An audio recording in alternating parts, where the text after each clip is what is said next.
नमस्ते साथियों। देखिए, जो पीएसआई की तैयारी कर रहे हैं बहुत से लोग, उसमें कुछ लोग ऐसे हैं जो कोचिंग नहीं कर रहे हैं, या कुछ लोग ऐसे हैं जो जॉब कर रहे हैं साथ में इसकी तैयारी कर रहे हैं, तो कुछ ऑनलाइन तैयारी कर रहे हैं। ठीक है, तो इसमें क्या होता है कि उन लोगों के पास में कुछ भी जो भी डाउट होता है तो कहीं पूछ नहीं पाते हैं। बहुत किताबें भी देखते हैं तो अलग अलग किताबों में अलग अलग चीजें दी जाती है ना, अलग अलग चीजें होती है। तो कैसे कंफर्म करें कि कौन सा वाला सही है कौन सा गलत है। आयोग कभी कुछ मानता है कभी कुछ ना। तो इसी का मैं जो आपकी ये जो दिक्कत है इसका सॉल्यूशन आज होने वाला है। ठीक है, मैं एक व्हाट्सएप ग्रुप बनाने वाला हूँ। ज्यादा लोग नहीं रहेंगे उसमें, पीएसआई के लिए और हिंदी के लिए।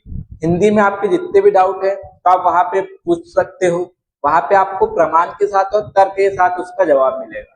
ठीक है, तो वही हिंदी की तैयारी आपको किस प्रकार से करना है पीएसआई के लिए, तो उस पर हम चर्चा करेंगे। साथ में अभी मैं आपको बता देता हूँ कि किस किस बात पे हम चर्चा करेंगे।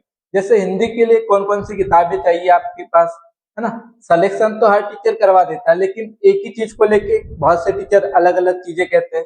जैसे चिड़िया शब्द है ना, तो चिड़िया को कोई देशज मान रहा है, कोई तत्सम मान रहा है, कोई हिंदी का मान रहा है, कोई डच मान रहा है। तो इस पे कैसे हम पता करें कि कौन सा सही होगा ना। जो प्रामाणिक किताबें होती है उसमें भी कुछ में अंतर होता है कुछ चीजों में। भाई दो एक ही प्रामाणिक किताबें नहीं है, बहुत सी प्रामाणिक किताबें है। उसमें कुछ चीज अलग दी होती है कुछ अलग, तो उसमें से हम कैसे माने कि किसका सही माने। ठीक है, इसका नोट्स आपको कैसे बनाना है, पहले कौन से टॉपिक पढ़ना है, और जो याद करने वाले टॉपिक है उसको कैसे याद करें। ठीक है, फिर हम जो सिलेबस है उस पर चर्चा करेंगे कि किस प्रकार से हमको इसको कवर करना है। साथ में मैंने रखा कि सबसे ज्यादा जो प्रश्न पूछे जाते हैं वो किन टॉपिकों से पूछे जाते हैं। ठीक है, और फिर जो किताबें हैं उस पर भी हम चर्चा करने वाले हैं। देखिए, बहुत सी किताबें तो आप नहीं रख सकते, आप एक या दो किताब ले सकते हो, है ना। फिर आपके डाउट कैसे क्लियर करोगे, तो उसके लिए मेरे पास में 3 शब्दकोश है, प्रामाणिक किताबें भी है। तो आप मुझसे पूछोगे तो मैं आपको बता भी दूंगा। ठीक है, आप कहीं से कोचिंग भी कर रहे हो ऑनलाइन, तो वहां पे इतने सारे बच्चे होते हैं कि किसी का डाउट ही नहीं क्लियर हो पाता है। बहुत से लोगों के प्रश्न नहीं पहुंच पाते सर तक के, तो आप मेरे पास कर सकते हो प्रश्न। मैं आपको पूरा तर्क के साथ और प्रमाण के साथ में उसका जवाब दूंगा। आगे मैं आपको व्हाट्सएप नंबर दे दूंगा, उस पर आप मुझे मैसेज कर देना पीएसआई 2000, है ना। आपको मैसेज करना रहेगा पीएसआई 2025, या फिर अकेला पीएसआई भी कर दो कि सर मुझे ग्रुप में ऐड होना है, इस प्रकार से पीएसआई की तैयारी कर रहा हूँ, है ना। इस प्रकार से आप मैसेज कर सकते हो। चलिए, तो पहले हम बात करते हैं।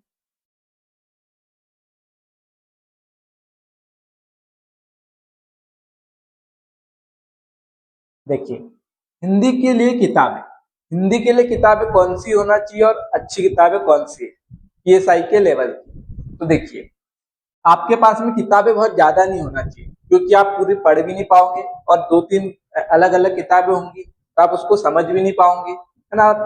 आप जितनी किताबें लाओगे सब में आपको एक ही चीज अलग अलग इसमें मिल जाएगी, तो आप और कंफ्यूज हो जाओगे। तो आपको क्या करना है, आगे जो किताबें रखी है मैं बता दूंगा कौन सी किताबें आपको रखना है। ऑथेंटिक किताबें आप मंगाओगे तो समझने में तो आपको बहुत टाइम चला जाएगा, क्योंकि वो थोड़ी जटिल होती है ना समझने में, तो इसलिए उससे तो आप नहीं समझ पाओगे। तो उसका कंटेंट मैं आपको बना के दे दूंगा, नोट्स भी मैं बना के दे दूंगा उसमें से। ऐसा नहीं कि हर चीज का नोट्स बना के दूंगा, जो चीज कठिन है जो समझने में आपको मुश्किल जा रही है उस चीज को मैं सरल तरीके से बना करके आपको दे दूंगा। और आपको नोट्स अपने हाथ से फिर लिखना है, अगर आप जितना लिखोगे उतना आपको ज्यादा याद रहेगा, है ना। मोबाइल से पढ़ लिया या कहीं से भी पढ़ लिया तो पढ़ने से बहुत सी चीजें भूल जाते हैं, और लिखा हुआ सबसे ज्यादा याद रहता है। तो किताबों कौन कौन सी किताबें होना चाहिए आपके पास में, मैं आपको बता दूंगा। ज्यादा से ज्यादा 3 या 4 किताब होना चाहिए, है ना। इससे ज्यादा किताब नहीं होना चाहिए, और इसमें 2 होना चाहिए मूल रूप से तो। और 1-2 अगर आपके पास ऑथेंटिक किताबें या फिर अच्छी किताबें हैं तो वो सिर्फ देखने के लिए कि इसमें जो चीजें दी है वो सही है या नहीं, है ना। अब देखिए, सिलेक्शन हर शिक्षक करवाता है। आप कहीं से भी देख लो, जितने भी कोचिंग है हर जगह से सिलेक्शन होते हैं हर बच्चों के। लेकिन वही क्या होता है कि हर कोचिंग में एक ही शब्द को अलग अलग टीचर अलग तरीके से बताता है। तो कैसे फिर हम माने कि भाई ये भी सिलेक्शन करवाते वो भी करवाते हैं, तो किसकी बात सही माने, है ना। तो इसके लिए हमारे पास क्या होना चाहिए, किताबें होना चाहिए, प्रामाणिक किताबें, उस पर हम देखेंगे, क्योंकि कल को अगर आयोग ने कोई और आंसर भी मांगा तो हमारे पास में प्रमाण होना चाहिए, है ना। हमने अगर मान लो तर्क दे रहे कोई भी, तो तर्क से आपको लग रहा है कि हाँ ये चीज सही है, लेकिन वो प्रमाण भी तो होना चाहिए। अगर आयोग ने मान लिया और कोई आंसर, तो आप कैसे प्रमाणित करोगे, प्रमाणित करना होगा आपको, तो उसके लिए प्रमाण आपके पास होना चाहिए। तो जो भी चीज आपको जो भी डाउट रहेगा, आप कहीं से भी पढ़ो, कहीं भी अगर आपको होता है कोई भी डाउट, तो आप उस टीचर से उसका प्रमाण लीजिए, प्रमाण लोगे तो आपको इधर उधर भटकने की आवश्यकता नहीं पड़ेगी, ठीक है। देखिए क्या होता है, जैसे चिड़िया शब्द है, तो आपको कुछ किताबों में ये किसमें मिल जाएगा, डच भाषा का मिल जाएगा, है ना। कुछ में ये आपको क्या मिल जाएगा, विदेशी मिल जाए, ये विदेशी तो यही हो गया है ना, डच मतलब विदेशी।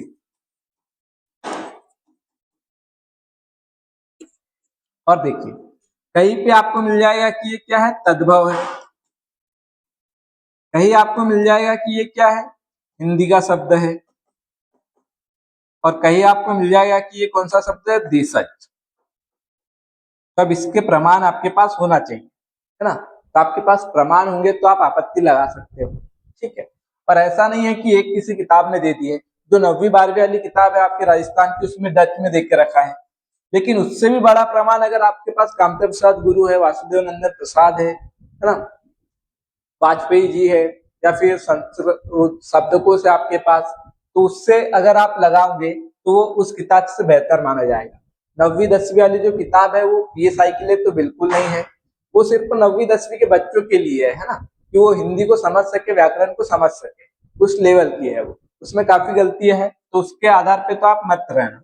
उसमें बस कुछ ही चीजें आप देख सकते हो, जैसे मुहावरे है, लुकोक्ति है, वाक्य शुद्धि है, ये चीजें शब्द शुद्धि है, ये चीजों के लिए वो काफी अच्छी है, लेकिन तत्सम तद्भव विदेशी देशज शब्द के लिए वो उतनी खास नहीं है, ठीक। तो इसमें हम किस टीचर की बात माने, अब ये आ जाता है, हमको टेंशन हो जाता है कि भाई सब अलग अलग बता रहे, काफी अच्छे टीचर है, सबके यहाँ से सिलेक्शन होते हैं, तब परीक्षा में आया तो ऐसे ऑप्शन आ गया तो हम फंस जाएंगे। तो आपके पास जो प्रमाण रहेगा उसके आधार पे आप उसका आंसर माने, ठीक है। तो देखिए कुछ लोग सिर्फ किताबों का नाम लेते हैं, बस उसमें क्या है वो नहीं बताते। अब कुछ लोग क्या करते हैं, वो किताबें, अब चलते आ रहा है कि भाई कामचंद्र प्रसाद गुरु, हरदेव भारी, है ना, भोलानाथ तिवारी, ये सब किताबों के नाम ले लेते हैं कि हाँ इन किताबों के आधार पर हम पढ़ा रहे हैं, ये किताबों के आधार पर ये चीज बता रहा हूँ, लेकिन वास्तव में वो चीज होती नहीं है। जो देखिए चिड़िया जो शब्द है वो क्या है, तत्सम है, ये तद्भव है, क्या है, तद्भव है, और ये हमारे पास में 3 से 4 किताबों में आपको इसका प्रमाण मिल जाएगा, है ना। शब्दकोश में आपको मिल जाएगा, हरदेव बहारी में आपको मिल जाएगा, हिंदी संस्कृत शब्दकोश में भी आपको मिल जाएगा, ठीक है। चलिए, तो ये इन चीजों से भी आपको बच के रहना है, कि जो लोग कहते हैं ना कि हम ऑथोरिटी किताब के आधार पर पढ़ा रहे हैं, तो उनसे उसका प्रमाण भी ले लीजिए, कि बताइए सर इसका प्रमाण बता दीजिए कि कहाँ पे लिखा हुआ है कि ये हिंदी शब्द है, ये डच भाषा का शब्द है, ये किस भाषा का है ना, या फिर ये विदेशी शब्द है, तो उसका प्रमाण भी चाहिए। अब देखिए प्रामाणिक किताबों में अंतर हो, अब 2 प्रामाणिक किताबें मान लीजिए, वासुदेव नंदन प्रसाद और कामचंद्र प्रसाद गुरु, उसी में एक ही चीज पे अगर दे के रखा है अलग अलग चीज, तो किसको सही माने, दोनों ही प्रामाणिक है, तो फिर आपको उस पर तर्क के अनुसार चलना होगा, और दूसरी प्रामाणिक किताबें देखना होगा कि वो क्या मानते हैं, तो जिसका ज्यादा फिर वेटेज हो जाएगा उसको आप सही मान लेना, ठीक है। चलिए आगे, अब नोट्स कैसे बनाना है, आप नोट्स कैसे बनाना है, तो हम लोग, बहुत से लोग बताते हैं कि जो पर्यायवाची है, विलोम है, इनको सिर्फ आप हर दिन के 10-10 5-5 याद करते जाओ, ऐसे करो, तो ऐसा नहीं करना है आपको, है ना। नोट्स कैसे बनाना है, कोई पर्यायवाची का जैसे है, तो पर्यायवाची में आपको 2 भाग कर लेना है, 2 भाग कर लेना है, जिसका भी आपको पर्यायवाची लिखना है। जैसे आपको भगवान गणेश के पर्यायवाची याद करना है, तब जो संधि से या उपसर्ग से मिलके जो बन सकते हैं, जिसको आप तोड़ भी सकते हो, है ना, जैसे गजानन, अब आप इसको कर सकते हो गज और आनंद, है ना, तो ये इसमें संधि है, तो आप साथ में संधि भी सीखते जाओगे ना।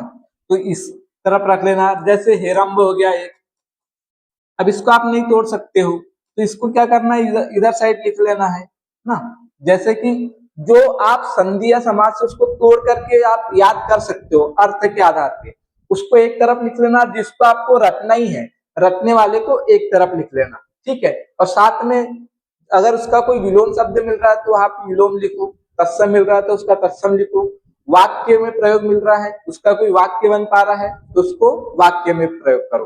तो इस प्रकार से आपको करना है ना। एक दो पेज के मैं आपको बना के सेंड कर दूंगा व्हाट्सएप पे, तो आप देख लेना, उसी अनुसार आपको बनाना होगा। तो एक ही टॉपिक से क्या होगा आपका, जैसे पर्यायवाची कर रहे हो तो उसमें आप संधि भी सीख जाओगे, उपसर्ग भी सीख जाओगे, समास भी सीख जाओगे, शब्द शुद्धि भी सीख जाओगे। क्योंकि देखिए कहीं पे अगर भागीरथी लिखा उसमें दूसरी मात्रा लगा दी छोटी, भागीरथी में बड़ी होती है, छोटी लगा दी तो शब्द शुद्धि में आ जाता है। पर्यायवाची में ऐसे ही हो सकता है कि आपको दे दे, तीनों तो दे दे गंगा का पर्यायवाची, लेकिन उसमें एक गंगा का पर्यायवाची गलत लिख दे तो आपका ध्यान न जाए, तो वहां पे आप गलत कर सकते हो। इसलिए इस तरीके से आपको पढ़ना है। पहले कौन से टॉपिक पढ़ना है, तो जब आप सिलेबस देखेंगे तब मैं आपको बताऊंगा कि कौन कौन से टॉपिक साथ में पढ़ना है, जिससे आप एक ही टॉपिक पढ़ोगे तो उसके साथ में दूसरा टॉपिक भी कवर होते चलेगा, तो उसका रिवीजन भी होते चलेगा, ठीक है। याद करने वाले टॉपिक को किस प्रकार से करना है इस पे भी हम बात करेंगे। जरूरी नहीं पहले जो उत्तर माना है आगे भी वही माना जाए। अब क्या होता है कई बार कि परीक्षा में कई उत्तर मान लिए जाते हैं, वहां आपत्ति नहीं लगती है तो चल जाता है ना। तो आगे भी वही चले ये जरूरी नहीं है, क्योंकि पीएसआई की भर्ती है तो इसमें सभी टीचर काफी मेहनत करके लगे हुए हैं और काफी लोगों के पास में बहुत से प्रमाण है, तो प्रमाण लगा के वो क्वेश्चन डिलीट करवाएंगे, आंसर बदलेंगे। इसलिए पुराने आंसर पे मत रहिए, क्योंकि कई पे आपत्ति लग के प्रश्न डिलीट हो जाता है, लेकिन आप पुरानी आपत्ति वाले किताबों में छाप देते हैं और वही आप देखते हो ना।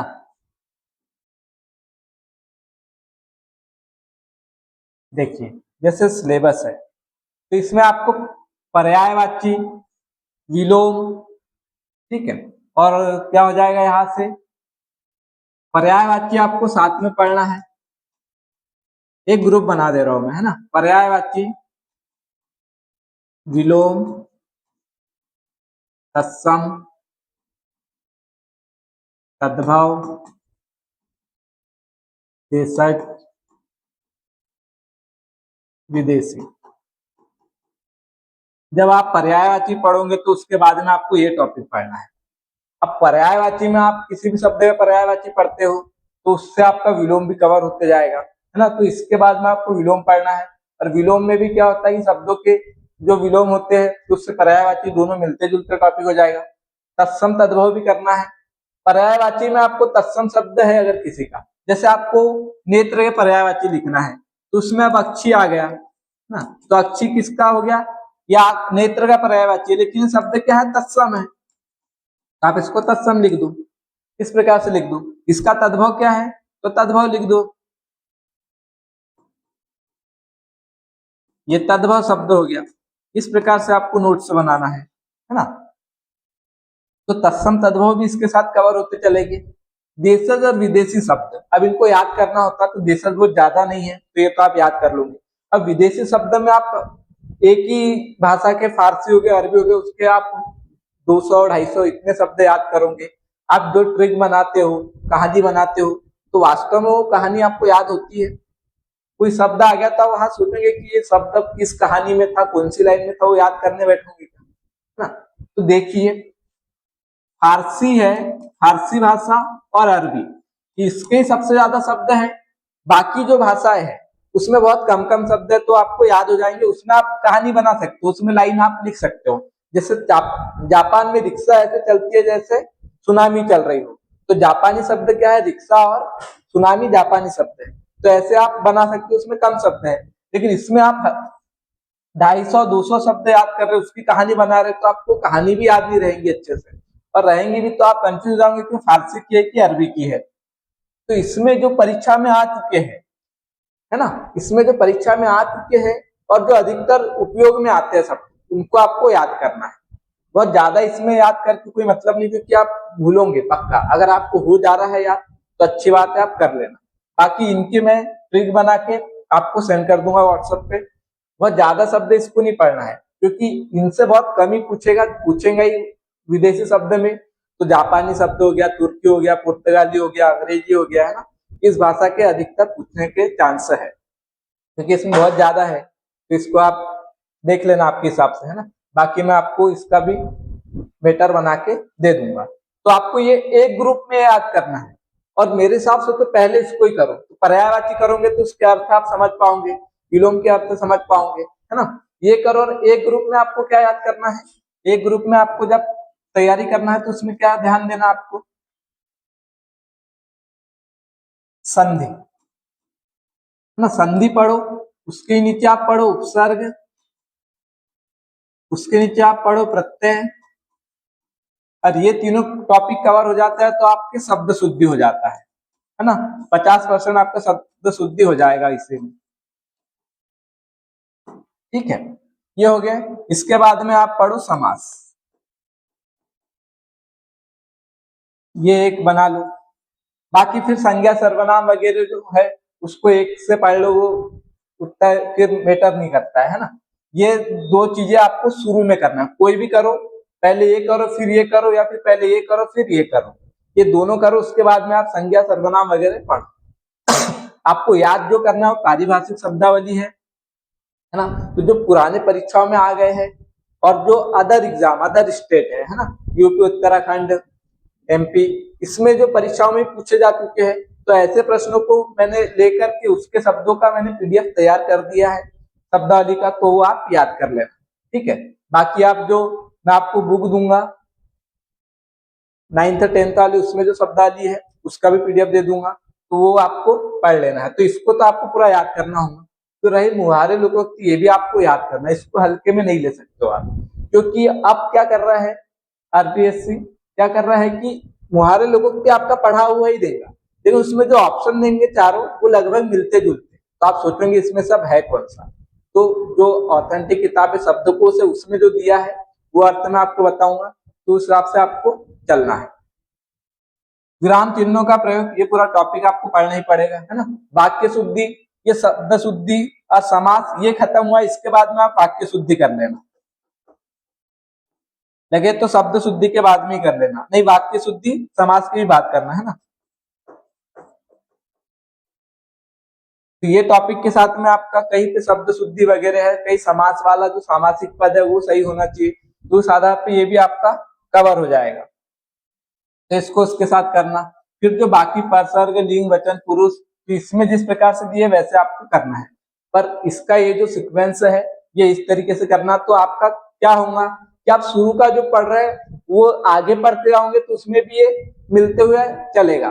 नहीं तो आपने पढ़ लिया पर्यायवाची, अब फिर आप इधर पढ़ रहे हो प्रत्यय, प्रत्यय पढ़ लिया, आप पढ़ रहे हो देशज, तो आप जो पहले पढ़ा है वो भी आपके दिमाग से चला जाएगा, है ना, तो आप भूलते जाओगे। तो इसलिए इस सीक्वेंस में आपको तैयारी करना है।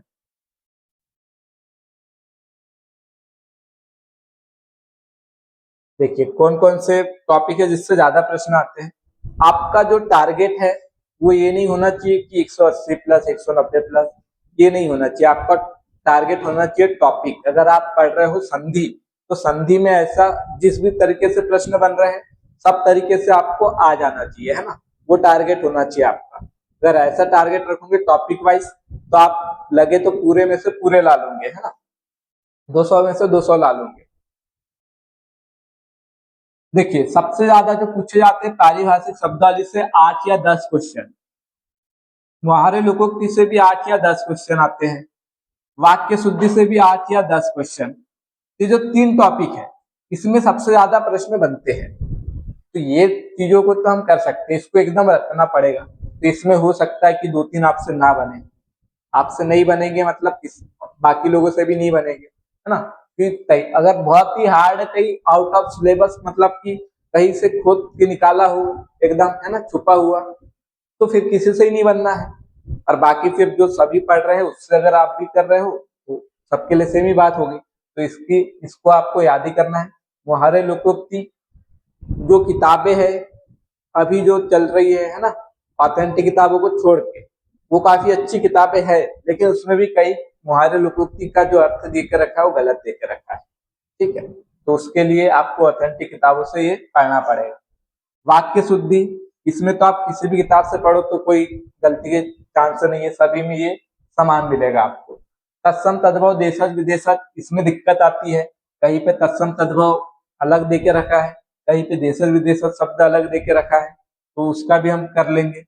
वाक्यांश के लिए शब्द ये दोनों टॉपिक से भी देखिए 6 से 8 प्रश्न, 6 से 8 प्रश्न। शब्द शुद्धि, ये शब्द युग्म, शब्द शुद्धि, वाक्य रचना और संधि, इससे भी कितने आएंगे 6 से 8, है ना। ये एक एक टॉपिक से, जैसे शब्द युग्म है तो इससे 6 प्रश्न बन सकते हैं, 7 बन सकते हैं। शब्द शुद्धि से भी 6-7 प्रश्न बन सकते हैं, वाक्य रचना से भी, संधि से भी 6-7 प्रश्न बन सकते हैं। शब्द युग्म का तो मैंने आपको चित्रों से याद करवा दूंगा, है ना, चित्र के माध्यम से उसका पीडीएफ तैयार किया, उससे आपको याद करवा दूंगा।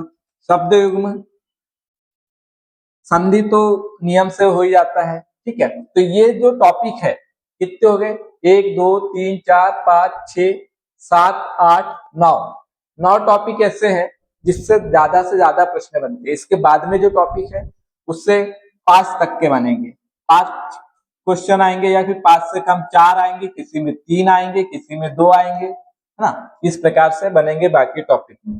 तो ये है सबसे महत्वपूर्ण, जिसमें ज्यादा टॉपिक, मतलब ये टॉपिक से ज्यादा प्रश्न बनने वाले हैं। अगला हम देखेंगे, देखिए ये किताबें हैं, ठीक है। देखिए ये शब्दकोश तो आप लोग लोगे नहीं, है ना, इतना खर्चे की जरूरत भी नहीं है, क्योंकि इससे आपको सिर्फ पेपर निकालना है ना। तो ये चीजें मेरे पास है, तो इससे मैं आपको प्रमाण दूंगा। आप जो भी डाउट पूछेंगे इसमें से देख करके मैं आपको बताऊंगा कि क्या सही है। फिर हमारे पास कामता प्रसाद गुरु भी है, व्यवहारिक सामान्य हिंदी भी है, डॉक्टर राघव प्रकाश सर की बहुत ही अच्छी किताब है पीएसआई के लिए। वही हमारे पास में शब्दकोश है, 1 2 3 शब्दकोश है हमारे पास, है ना। हिंदी व्याकरण मीमांसा, ये भी बहुत अच्छी किताब है, मैंने पूरी तो अभी नहीं पढ़ी है, लेकिन पढ़ी है तो समझ आ गया कि काफी अच्छी किताब है ना। सुखराम कालीराणा सर की है ये। और फिर ये है आधुनिक हिंदी व्याकरण और रचना, वासुदेव नंदन प्रसाद, ये भी ऑथेंटिक किताब है। कामता प्रसाद गुरु और ये वाली वासुदेव नंदन प्रसाद, ये दोनों क्या है, प्रामाणिक है। और 9वीं 10वीं वाली भी हमने रखी है, उसमें भी हम कुछ चीजें देखेंगे। तो ये हमारे पास में है ना। ये अभी दो नया वाला लेटेस्ट है ये, है ना, डॉक्टर सोहनदास चारण का है, नवीन हिंदी व्याकरण एवं रचना। तो नई वाली के आधार पे भी हम देखेंगे कुछ चीजें इसमें से। और भी 2-3 किताबें जो प्रामाणिक किताबें हैं वो मंगाई है, तो आ जाएंगी, है ना। तो उसके आधार पे मैं आपको सभी कंटेंट दूंगा, ठीक है। मैं आपको नंबर दे देता हूँ, उस पर आप मुझे मैसेज कर देना। कम लोगों का ही ग्रुप रहेगा, तो आप जल्दी मैसेज करें, जल्दी जुड़ जाए, है ना।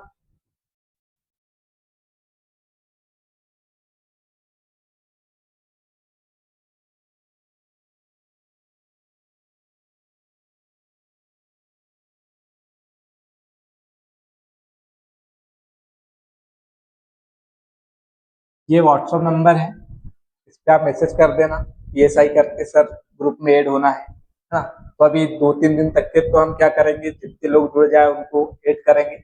उसके बाद में जो भी रणनीति है हिंदी की, किस प्रकार से पढ़ना है ना, जो आपके डाउट रहते हैं तो आप मुझे भेज सकते हो, ठीक, ये हो जाएगा। चलिए अगर कोई डाउट रहता है तो पूछ लेना। धन्यवाद।